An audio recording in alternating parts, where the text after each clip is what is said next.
Hey, welcome back. Another day, another vlog. We're back up on the channel. Music by Epidemic going well. Oh, let's turn that down a touch so I can hear. Or so you can hear me. Anyway, at least. Hope you're all well on this Monday.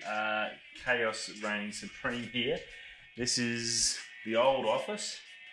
It's now empty. I've got my router, my Wi-Fi, and that's the only thing really plugged in there left. I'm just charging everything up, getting ready to go. Camera bags packed.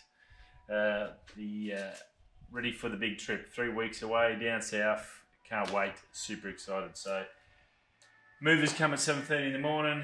We've got pretty much 90% boxed up. All the food's pretty much done and dusted. Just takeaway tonight, or I think steak tonight, and then tomorrow's takeaway, and whatever. We get the camper van tomorrow, so exciting about that. So I'll do a walkthrough with you tomorrow for that, another day, another vlog. So we'll get some info and then go through that. So that should be pretty cool. Tomorrow afternoon, I'd say. Won't be early morning or lunchtime like this one. It'll probably be afternoon by the time I got to get everything done. My little buddy Bentley, he's flown to Queensland. He's the first Kendra to shoot across to the new state. State number 4 for me. I've done lived in the territory most of my life, predominantly. Then Adelaide for 10 plus years. Perth 12 years, or a bit over 12 years now. And now we're going to Queensland. So true to my roots, keep moving around. Just move to a different waterhole, wherever that waterhole. This waterhole is a little bit dried up, and unfortunately we lose our friends and family from here, so that was sad. We had drinks on Saturday night to sort of, I guess, celebrate just being friends and family. It's good. We're one of the lucky ones that can actually, I guess, at the moment, have a few drinks and catch up with people, so that was pretty good in itself. I know there's a lot of yous out there that are still in lockdown or can't even get out to go and have a drink or celebrate.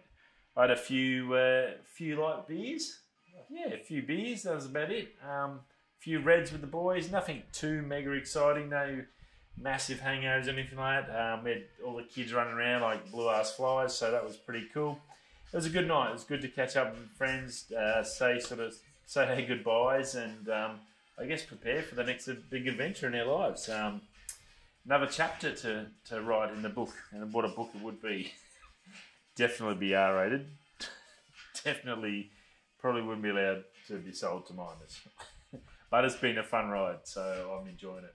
Other good news, Pops is going home hopefully next week, so that's fingers crossed on that one. That's good. So the weekend has been really good. We're just about there. We're done and dusted, just doing cleaning stuff now. Other bits and pieces. Not much else exciting to really be done here. I did spend a fair amount of time yesterday. Finally got back to sit down in front of my laptop. I've just about finished the first run through those photos that I started last swing for a week ago's video. So when the accident happened, so that was good. I'm pretty much finished on the first run through photo. Unfortunately, I've got like 80 or 90 photos that I'm happy with. I've got to go through the second stage and start whittling down to get them.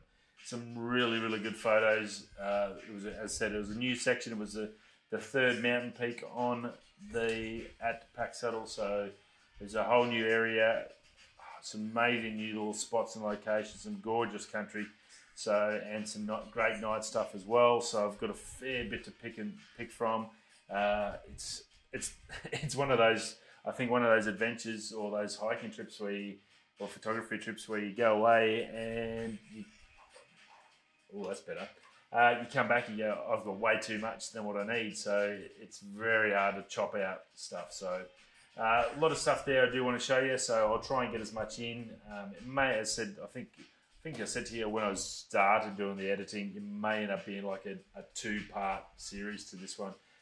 Just to the fact that it's just so many photos. So I think I started I think it said like 480 or 490, and I've got it down to at least 60 to 70 really good ones. So it's going to be hard to get it down to my normal 10 that I like to have, and I can split it into 2 bunches of 5 then. But I'll see how I go.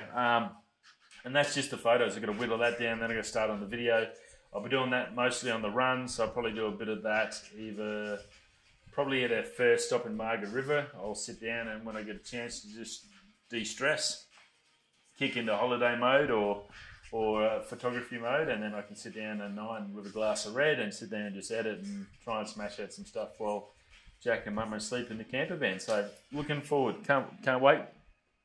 Very, very excited, so very cool. Now, the laptop, as I said, the laptop, I got it back Saturday from Apple Borogoon. So, look, if I'm sure there's Apple haters out there, there always is. And I don't understand how if you like one product, you hate on the other product.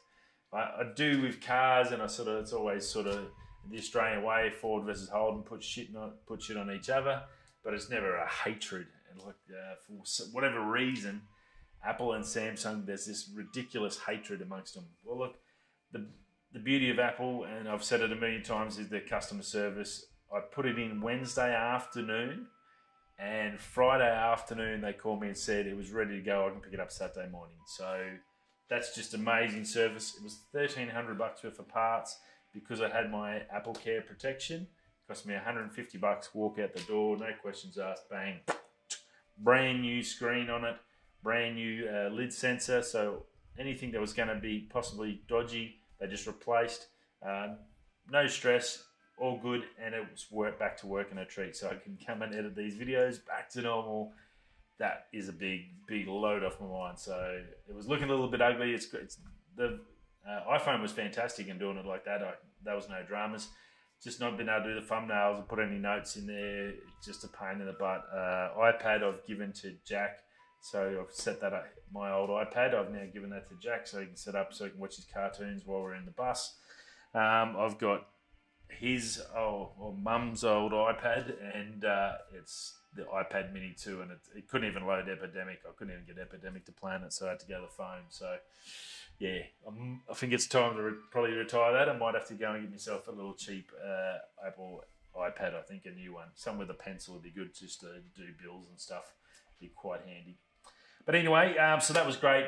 Big shout out to Apple, and that's why I keep going with Apple. If you ever wonder why people stick with Apple, well, look, in Australia, I can't say for other countries. I know a few guys have had Zone Tech had heaps of dramas with Apple in England.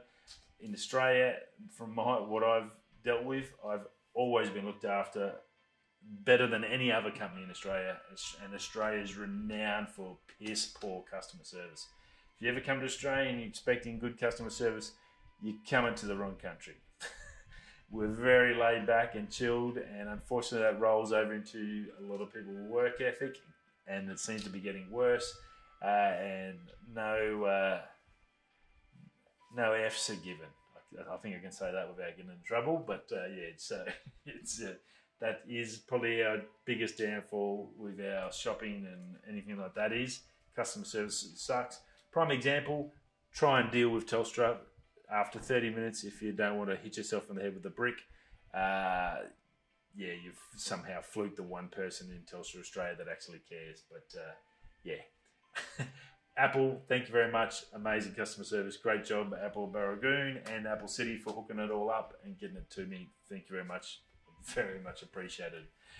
Cool bananas. Now, also, if you listen to this on the podcast and you're like, where have you been for a week? What the hell's going on? My apologies. Obviously, you wouldn't have heard anything for last week since last Saturday. Not this Saturday gone, but one before. Lid dropped on my computer, smashed the computer. Obviously, I couldn't put anything on the podcast. I couldn't do pretty much nothing. I couldn't do anything for the last week until Apple fixed it. That's what I'm talking about now. But yeah, if you are still one of my valued listeners over on the podcast scene, thank you for hanging around. Thanks for listening. And my apologies. I didn't know. I was trying to work out how I could get something on there. And it was a nightmare trying to get it on the phone and get the normal channel shot up. And I just couldn't work out how to get that over for you guys on the podcast. So again, my apologies for that. But hopefully we're back on track. And we've got heaps of fun stuff coming up. Some amazing adventures, 3 weeks in some of the most beautiful country in Australia. Probably Tasmania is probably the only other place that's going to be anywhere near this level of quality of water and white sandy beaches. It's going to be spectacular. if you are a podcast listener, maybe next few weeks, hopefully I can get some stuff up there to show you some photos and give you a bit of a gander. I'm going to try and do just daily vlogs on where we're walking and at the beach, and instead of doing tech stuff, I'm going to try and talk about the local area and where we're at and try and give you a bit of a first-hand look of this amazing southern region of WA. I've been trying to get there for 12 years, so very excited. Now, over on the tech side for today, there was a bit coming over from the weekend. Probably a few things. GM, General Motors, Holden, however you want to call them, whatever region name they call in your local area. GM has got a new logo and it's pushing towards the electric. We all know electrics here. I've said it a million times. I'm a big convert. I'm a diesel mechanic, but I know my career is pretty much done and dusted. It'll be non-existent in a few years, in probably I think 10 to 20 years. It will probably be the end of that. Once emissions shut all sort of combustible fuel engines down, that'll be the end of us. Can't see myself swapping over to a HV Sparky license in my 60s. Although the way they put this retirement age back, who knows? I may have to go become a HV Sparky soon. But GM's going electric, so they've changed the logo. It's a bit of a new image. It's got the E in there, sort of converted to look like the M. That sort of denotes the electric. It's fresh, it's upbeat, I guess. It's a big thing for them to change the logo. Monster company. And they've done some great things in the last week or so, and their share price is shooting up in regards to electric. They've got a new electric van coming out. They announced, and that's coming out this year in 2021, fully electric. So vans are fantastic. LA, Amazon with Rivian, they've got 100,000 electric vans coming. Commercial, if you can get the commercial stuff to work, then the consumer electric stuff will generally flow on, I've found. In whatever field you're doing, if you can get businesses to jump into the water and test their feet, then that makes it cheaper, which then allows consumers to actually buy something, blah, blah, blah, blah. Because there's no tax advantage for a consumer in an electric car. 130, or in Australia at least, 150 plus for a Tesla. That's ridiculous. That's 2 years' salary for someone. No one's going to pay that for electric car. Sorry, for poor old environment one is the one that suffers here, but no one can afford that. That's just ridiculous. They need to work out how to make them cheaper. It cannot survive in Australia at that price. You only got to look at the F-150 Ute that's 50, 60 grand in the States. It's nearly 200,000 here for the top of the range F-150. So they've got to work. Australia's car issue is a massive issue, and that revolves directly around that environmental thing, which is coming at us by 2030. We've got to get our shit together, and the Australian government's going to have to work out how they're going to make cars cheaper to come to Australia. So very interesting, and we'll be more on that as we go down. But GM, definitely into electric. They're also into flying cars. They announced a big program revolving around flying cars. Single vertical takeoff cars, much like a drone. Obviously, car spaces, straight up, fly off to your destination, top of your house or whatever in a special car park. They're looking into that. They're pumping a heap of money into that arena. So drones and flying cars are the next step, I guess, on. Once drones take off and become the norm, then we'll get the flying cars, because that technology will, again, business will lead into consumer, which will then flow into the consumer flying drone technology, which will become bigger and stronger and powerful, and then we can jump in them and fly to work. So that's something interesting, and GM's well on board, so their share price has jumped through the roof. Good to see them going down the right path finally. A bit of a knee jerk. I think there's some other big boys that's not far off, probably following that similar sort of track. Now, from CES in the last week, there's been some good things. TCL has been a big one. Chinese electronics company. I think last year we talked about them guys doing big things. This year didn't really take off, but nothing really did this year. There was 2020 has been a bit of an electronics disaster in new tech and all that. Companies were just trying to get out what they had to get out, and they didn't really worry about sort of looking ahead to the future. Well, they've got a 17-inch printable OLED scrollable display. That's what TCL's done. Basically, you come out, you can pull it out of basically like a paper or the old the old thing where the dude would read it, the old scroll. Yeah, well, similar sort of that. And this is a fully inkjet printable OLED screen. And you can print it out on this thing and pow, and then you can read and touch, and you can get all your computer stuff on there. Pretty insane. You'll see it on the thumbnail. Very cool. 100% color gamut. So look, just insane tech. Look, this is a glimpse into the future. Obviously, I don't think that'll be out this year. What they are bringing out this year is mini LEDs. Mini LEDs has been the biggest part of CES 2021. Everyone's in a mini LED. TCL's got it, LG, Samsung, they're all running mini LEDs. They've got that as your option. Now, mini LEDs, not the best one. Micro LED is the one you want. Mini LEDs basically breaks it down into thousands of dimmable zones. So at current, you might have a normal TV at current, which you might have 1, 2, 3, 4, 5, maybe 24 zones. And they can dim the areas so if it's bright in one area, they can darken it up and stuff like that. Mini LEDs OLED was a lot better, get a hell of a lot better, and then mini LEDs takes these dimmable zones from 1, 2, 3 to thousands of these things, and then micro LED will turn into millions. It'll just be tiny little dots, and every little square centimetre of yards to adjust for light and colour and darkness. So mini LEDs, a little bit of a stepping stone, so I'd sort of suggest not to invest too heavily into it.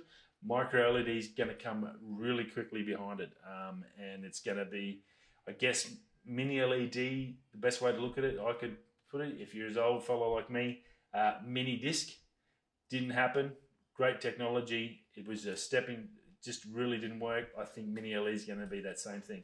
Yeah, it's good, and it's okay, but OLED's still better than it, and it's not enough of a jump to warrant leaving OLED. I think OLED, the stuff they've got coming out of OLED is just ridiculous. 4Ks and 8K OLEDs are just crazy at the moment. They are awesome. So they're just too far ahead. So the mini's probably just going to be a little bit of a technology. Hey, here it is. This is what we're going towards. The normal guys that jump in early will go and check it out, suss it out for us. That'll help fund the micro LED. Micro LED is the one you want. So if you've got an OLED, I wouldn't jump into mini LED. I'd probably keep your investment in that, ride that out for a couple of years, because micro LED is the one that's going to blow everyone's socks off, because that's going to be better than OLED and give you so many options. It's crazy. So, but look, heaps happening there. Mini LED. It is 50% thinner display than say an OLED screen and that, which is crazy. So you get those beautiful thin bezels. They've also got a 4 QLED TVs and a HDR version coming out in 2021. So a lot happening from TCL. I've said it last year, and I think they're becoming bigger and bigger and bigger.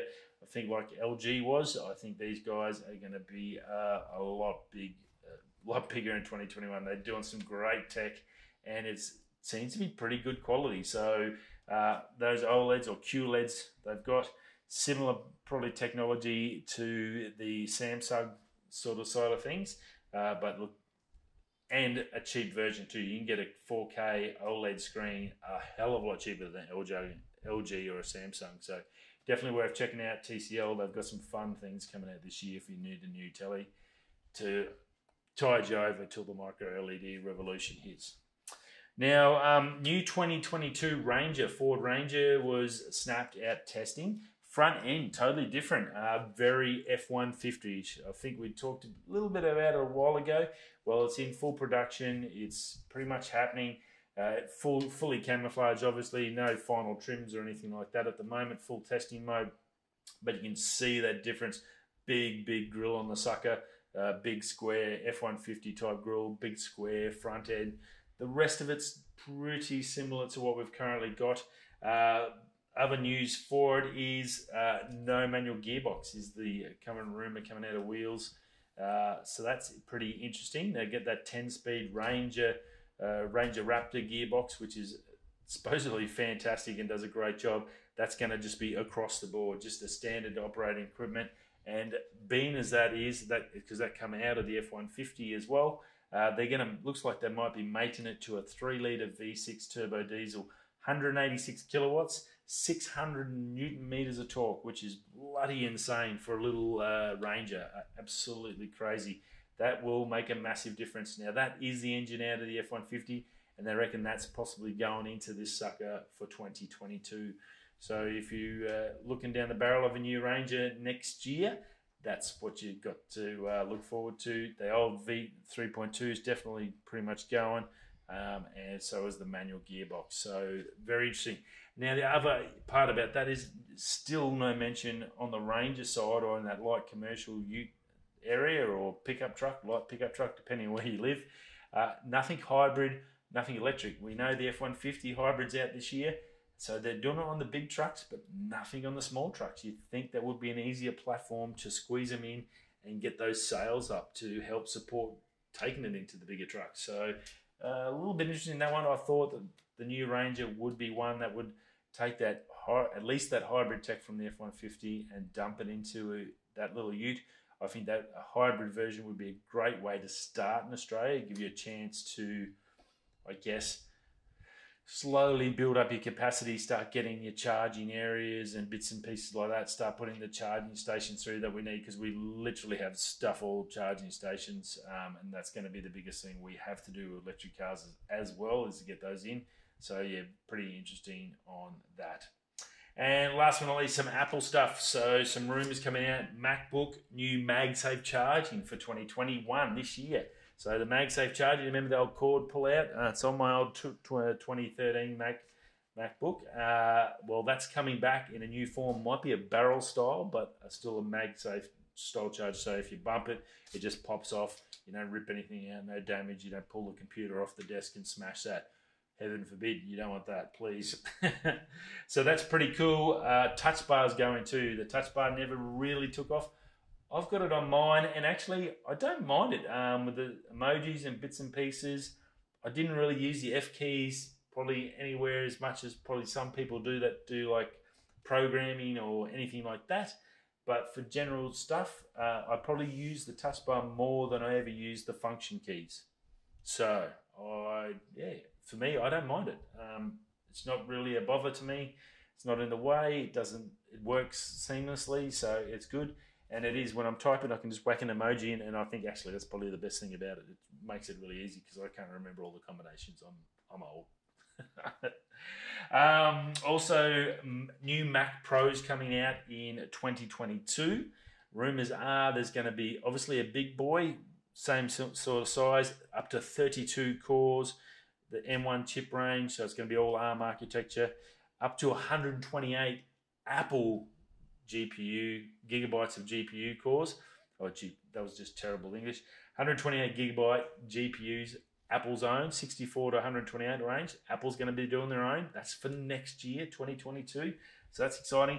And a little mini Mac Pro, much like the old PowerShot or Power G4, that little bad boy that they had out for a while there back in the early 2000s, I think it was. So that's coming out, and that's going to obviously have a smaller down M1 version, so you get two options in your Mac Pro range. Something pretty cool, very cool. Apple doing its own GPUs. They reckon they're going to be heaps better than the AMD stuff, so that's going to be a massive job for them as well. They've got a lot on their plate with the car and everything else that's rumoured. I don't know where. No wonder they're going to need all that couple of $1 trillion that they've got to spread out amongst all the departments, I think. And new iMac as well. Chuck that in the mix. A new iMac concept as well. That's rumoured to be coming out shortly. Maybe not this year, maybe 22 as well with the Pros. They're saying it's going to, remember that XDR screen that come out with a Pro? They reckon that's going to be sort of the basis of the new iMac. So that's real squared off form with a cheese grater back mesh. Maybe something like that as a full unit. iMac with everything built into the screen. And nice form factor. They look really good. Hopefully they're not $6,000 like that was. But look, the iMacs, if they get M1 chips in them, they're going to be insane anyway. So I'm not sure how that little mini will fit in if you're going to have an M1 iMac. So very, very, lots happening on Apple. As always, they always keep us on their toes. Very cool. Righty guys, that's it from me. I've got to finish pack all this gear up now in this last channel, upload this, And I'll see you all tomorrow, probably on the iPhone, probably on the travel, in the bus, doing a walkthrough. And I'll see you all soon. If you're coming this way, that way, I'll see you tomorrow. Peace.